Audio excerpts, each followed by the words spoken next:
Isang magandang araw mga kaibigan! Narito na naman po si Shenshen TV na magbabahagi sa inyo tungkol sa kwento ng pag-ibig. Pero kung bago ka pa lamang sa aking YouTube channel, paki-like lang po ng ating video, paki-click na rin ang subscribe button at ganun din ang bell icon para lagi kayong updated sa mga paparating ko pang mga uploads. Ang ikalimang kabanata. Mainit ang ulo ni Manuel pagdating niya sa bilya. Hindi siya nakakain ng maayos dahil nag-aalala siya kay Selena. Alam niyang nakita nito nang halikan siya ni Sinya at hindi niya alam kung anong iniisip nito tungkol doon. Kauuwi lang ni Sinya mula sa Hong Kong at hindi niya inaasahan na pupuntahan siya nito sa bilya. Paglabas niya ng kamalig, ay sinabi ni Sinya na nagbilin raw si Selena na umuwi na at may kasama pang lalaki. Nakaramdam siya ng pagseselos sa ibang nakarelasyon niya pero hindi kasintindi ng nararamdaman niya ngayon. Kung maaari lamang ay pupuntahan agad niya si Selena pero may bisita pa siya na kailangang kausapin. Madilim na nang matapos ang pakikipag-usap niya sa may-ari ng lupang bibilhin niya. Palabas na siya ng bahay nang tawagin siya ng kanyang ina. Humalik siya sa pisngi nito. "May pupuntahan lang po ako, ma." "At paanong babaeng kasama mo? Dito mo ba siya patutulugin?" Halata sa mukha nito na kanina pa ito naiinis. Hindi kasi nito gusto ang presensya ni Sinya sa bahay nila. Umiling siya. "Of course not, ma'am. Sasamahan siya ni Rodel sa isa sa mga hotel sa Naga. At sino magbabayad ng hotel bill niya? Ikaw?" Sarkastikong tanong niya. Bago pa siya makasagot, ay lumapit na sa kanila sina Rodel at Sinya. "Pare, pakihatid mo si Sinya sa Crown Hotel," ani niya sa kaibigan niya. "But honey, I thought I'll be staying here. Napaka-romantic ng ambience dito, kaya gusto ko rito. Besides, kaya nga ako sumunod na lamang sa'yo pa uwi dahil namimiss agad kita." Maarteng humilig pa ito sa balikat niya. Humalikip-kip ang kanyang ina at obvious ang pag-ismid nito. "I'm sorry, Sinya. Hindi kasi ako natutulog dito ngayon May importante akong pupuntahan." "Shall we go?" Maagap na tanong ni Rodel kay Sinya. Mabuti na lamang at madaling makaunawa ang kaibigan niya. Lagi itong ready sa pagre-rescue sa kanya. Sumimangot si Sinya pero wala itong nagawa nang igiya ito ni Rodel pasakay sa kotse nito.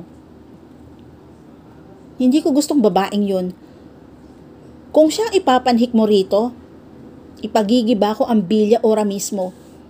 Nakakunot ang noo na sabi ng kanyang ina habang tinatanaw ang papalayong sasakyan ng kaibigan.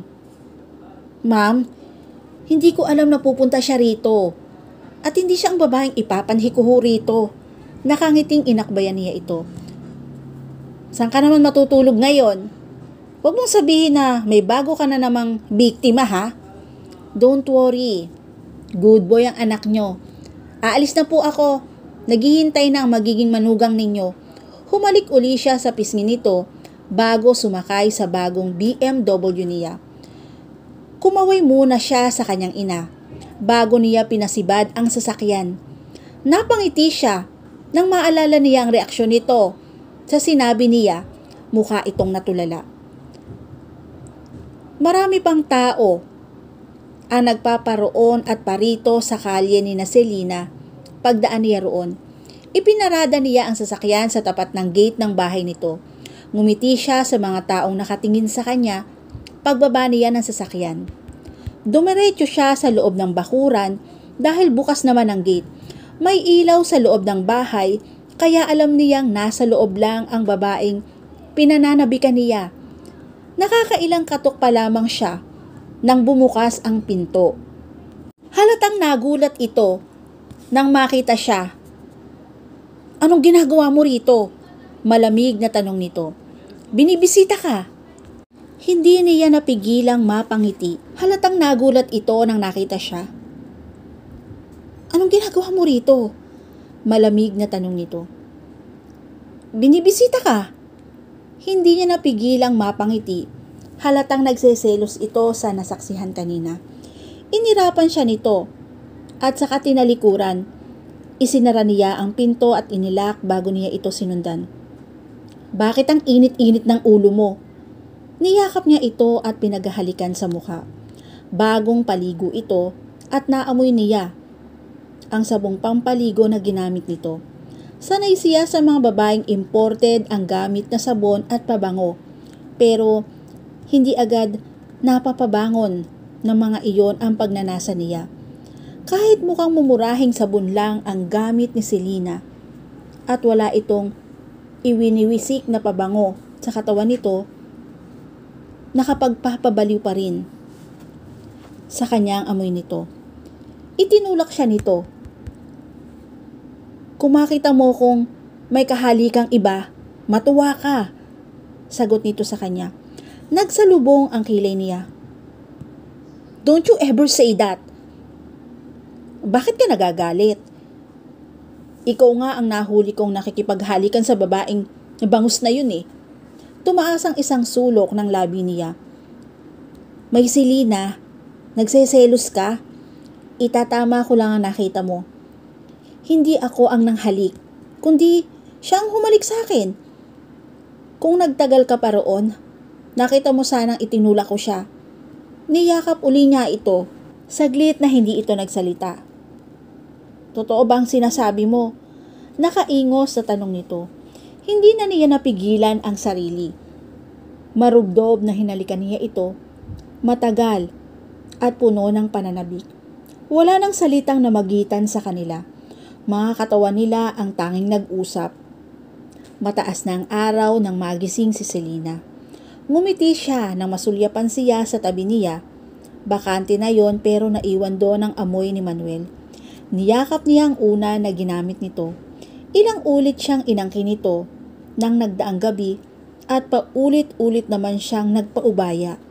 Wala siyang makapagpapasisi dahil mahal na mahal niya ito. Bukang liwayway na nang umalis ito sa tabi niya. Marahan siyang ginising nito upang magpaalam. Hindi na siya pinabangon nito at ito na rin ang nagsara ng pinto. Bumangon siya at naligo. Dahil Sabado, wala siyang pasok, kaya makakapagpahinga siya ng husto. Nagsuot siya ng pink na bulaklaking duster. Pagkatapos ayusin ang sarili, ay tinungo niya ang kusina upang magluto ng tanghalian. Magluluto na sana siya para sa 2 tao dahil baka sa bahay niya mananghalian si Manuel. Abala siya sa pagluluto nang dumating si Edwin. Selena, may gusto sana akong itanong sa iyo. Sana ay sagutin mo ko ng totoo. Panimula nito.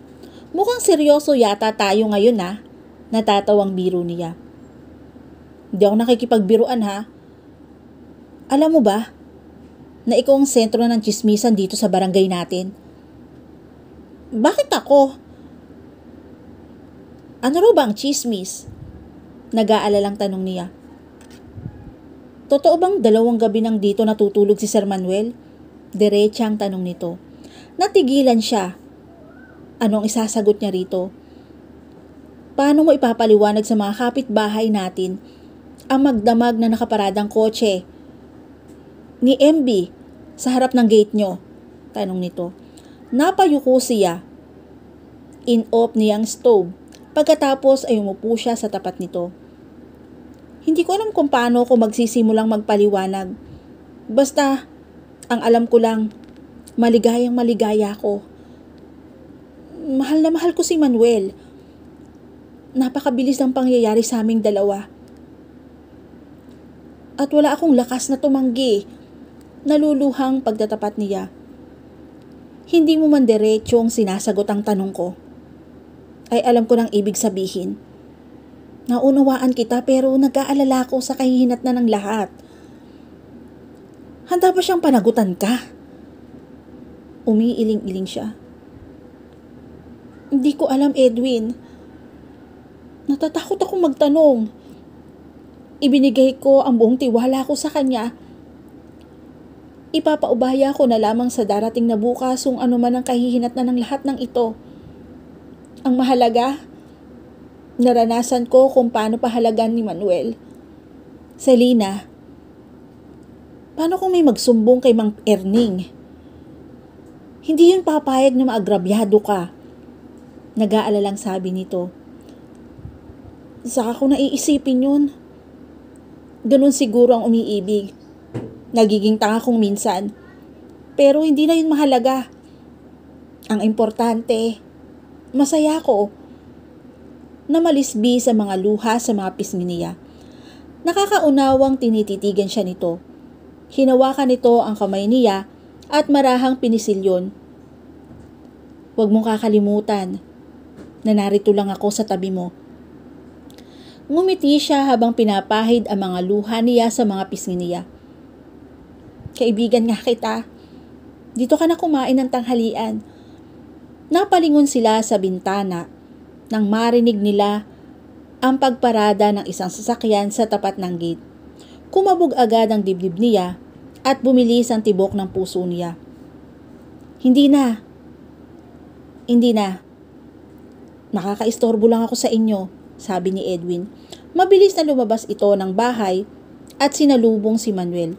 Natanaw niya na saglit na nag-usap ang dalawang lalaki. Maya-maya pa ay tuluyan ng umalis ang kanyang kaibigang si Edwin. Habang nakangiting papalapit si Manuel sa kanya, iniabot nito sa kanya ang daladalang basket na puno ng mga prutas.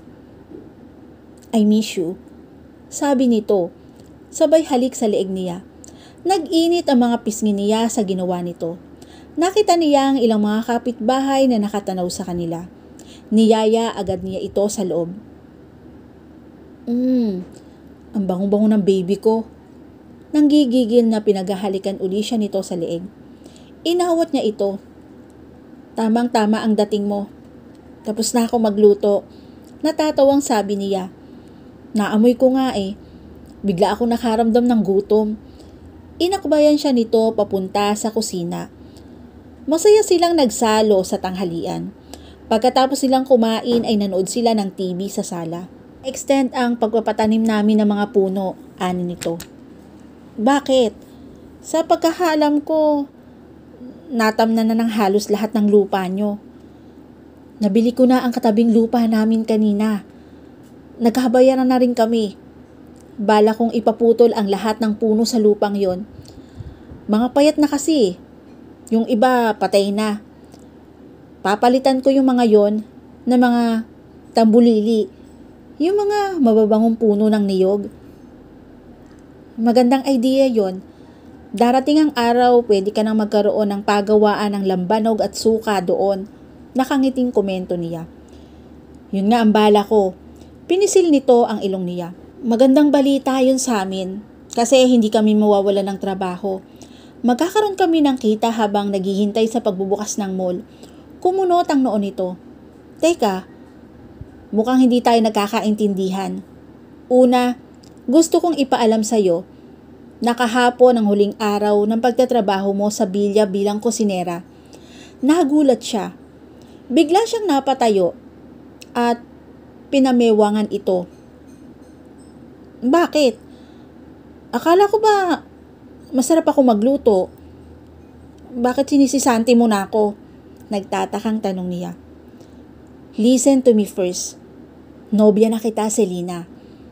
Gusto kong dumito ka na lamang sa bahay ninyo at hintayin ako. Ayoko mapagod ka. Tumayo rin ito at niyakap siya. Ayaw mo akong mapagod?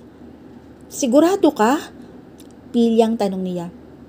Baby, ibang pagod ang ibig mong sabihin. Okay lang na mapagod ka basta ako ang may kagagawa noon. Nanunod yung bulong nito sa kanya. Bahagyang itinulak niya ito. Manuel, hindi mo ko naiintindihan. Kailangan kong kumita ng pera para makatulong sa mga magulang ko. Pansamantala lang naman ang pagtatrabaho ko eh. Sabihan nyo, habang naghihintay ako na makapasok sa mall na ipinapatayo mo. Humina ang boses niya sa mga huling salitang sinabi niya. Na-realize niya na nobya na pala niya ang may-ari ng mall na in-applyan niya. So, nag-apply ka pala sa Villarama Mall. Isa ka ba sa mga naghihintay ng final interview? Tila na-amuse sa tanong nito. Nahihiyang tumango siya. Alam niya na ito ang magkakonduct ng final interview nila. Umupo ito sa pang-isahang sopa na nasa harap niya. Tell me something about yourself, Miss Saldua. Tanong nito na tila pinipilit na maging seryoso ang mukha. Tumaas ang isang kilay niya. Gusto niyang sakyan ang biro nito. I graduated with a degree in VS Accountancy. I'm industrious and hardworking.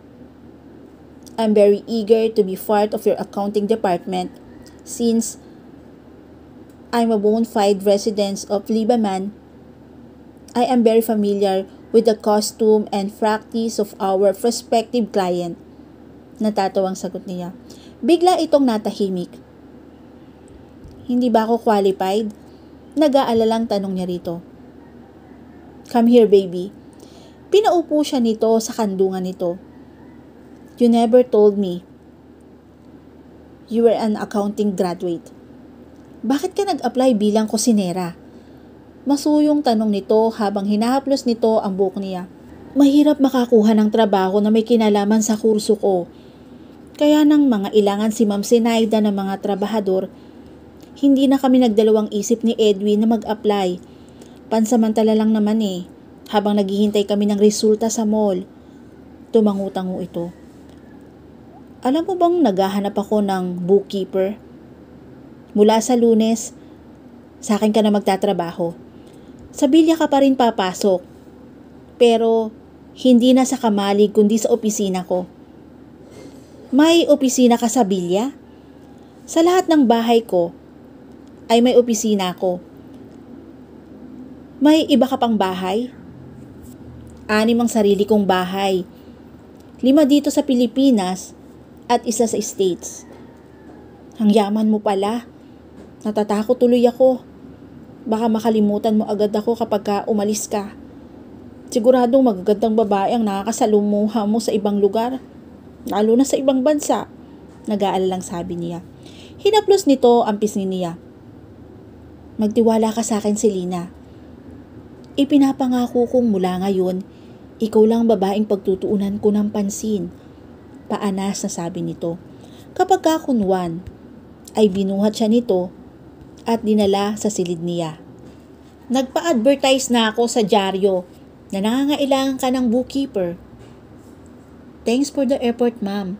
Pero may nakuha na po ako, sabi ni Manuel sa kanyang ina. Kasalo niya ang mga magulang niya habang naghahaponan. Nagkibit balikat lang ito. By the way, dito siya magtatrabaho sa bilya. Wala siyang narinig na pagtutol mula sa mga ito. Maya-maya ay dumating si Rodel mula sa site. Sa kanila ito tumutuloy habang ongoing ang pagtatayo ng Villarama Mall. Sumabay ito sa pagkain nila. Kumusta ng project nyo? Tanong ng ama niya sa kaibigan niya. Mga ilang buwan pa at matatapos na rin yon, uncle. Siguradong magkiklik ang mall dito sa atin. Marami nang nag-aabang sa pagbubukas nun eh. Bukod pa sa marami kayong mabibigyan ng trabaho. Ana ng kanyang ina. By the way, maaga kaming luluwas sa Maynila bukas. May ipapabili ba kayo? Tanong ng ama niya. Magbabakasyon ang mga magulang niya ng ilang araw sa Maynila. May gumuhit ng ngiti sa mga labi niya. Masosolo niya si Selena sa bilya. Enjoy your short vacation, mom and dad. Pagkatapos kumain, ay nagpaalam na ang mga magulang niya. Sinundan nila ng tingin ang mga ito habang magkaakbay na umaakyat sa hagdan. Tuwing nakikita ko sila ng ganyan ka sweet, parang gusto ko na rin mag-asawa. We are not getting any younger man. Natatawang komento ni Rodel. Nakangiting tumango siya. Nakabalik na ba si Sinya sa Maynila? Di pa. Maglilibot daw muna siya sa Albay at Naga. Mukhang pinoproblema mo ang isang yun, ha. Muntik na kami mag-away ni Selena kahapon dahil sa kanya. Ayoko nang maulit yun, pare. Sabi ko na nga, be. Girlfriend mo na si Selena. Napansin ko kung paano kayo magpalitan ng tingin sa kamalig. Tinamaan ako, pare. Dito. Aniya sabay turo sa kaliwang dibdib niya. Grabe. Ganun ka grabe? Baka mapasubukan niyan. Naiiling na paalala niya. Para siyang drugs at ako ang user. Nakaka-addict siya. Pakiramdam ko, mababaliw ako kung mawawalay siya sa akin. Seryosong pag-amin niya. Pare, relax. Relax. Tinapik-tapik siya nito sa kanyang balikat. Kung hindi kita kilala, matatakot na ako sa mga pinagsasabi mo. Pare, seryoso ko. Tulad ngayon, hindi ako mapalagay. Gusto kong pumunta sa bahay nila. Labis ako nasasabi kay Selena. Come on, pare. You are just kidding, right? Nakakunot ang noong pinagmasdan siya nito. Hindi ko kayang malayo ng matagal kay Selena. Kung maaari lang sana, isama ko siya kahit saan ako pumunta. Natatakot ako na baka may ibang lalaking lumapit sa kanya at magtangkang agawin siya sa akin. I heard na nanliligaw palang anak ng isang congressman kay Selena. Nagtanong-tanong kasi ako sa mga trabahador natin tungkol sa kanya. Ayon pa sa kanila, may isa pang mayamang negosyante mula sa Naga na nanliligaw rin sa kanya. Botong-boto raw ang ama niya ron eh. Hindi naman nakakapagtaka na magkaroon siya ng ganong klaseng manliligaw. Maganda talaga siya, masipag, at mabait pa. Isa pa palang dapat mong tandaan. Mabagsik daw si Mang Erning, lalo na sa mga nanliligaw sa anak niya. Nag-iisang anak lang pala si Selena, kaya bantay sarado ng tatay niya. Damn! Akin lang si Selena, pare. Magkamatayan na pero hindi ako papayag na mapunta siya sa iba. Nagalawan ang mga muscle niya sa selos. You are obsessed. Hindi makapaniwalang bulalas nito. Easy ka lang. Kailan ka pa nawala ng kumpiyansa sa sarili? Hindi na siya nagdalawang isip. Nagmamadali siyang lumabas ng bahay at sumakay agad sa kotse niya. Hinabol siya ni Rodel. Kinatok nito ang bintana ng sasakyan. Where are you going? Nag-aalalang tanong nito. Kay Selena. Iyon lang at pinasibad na niya ang kanyang sasakyan. At dito na po natatapos ang chapter 5 ng aking kwento. Muli po, samahan niyo po ako muli sa susunod pang kabanata. Thank you for watching and God bless all.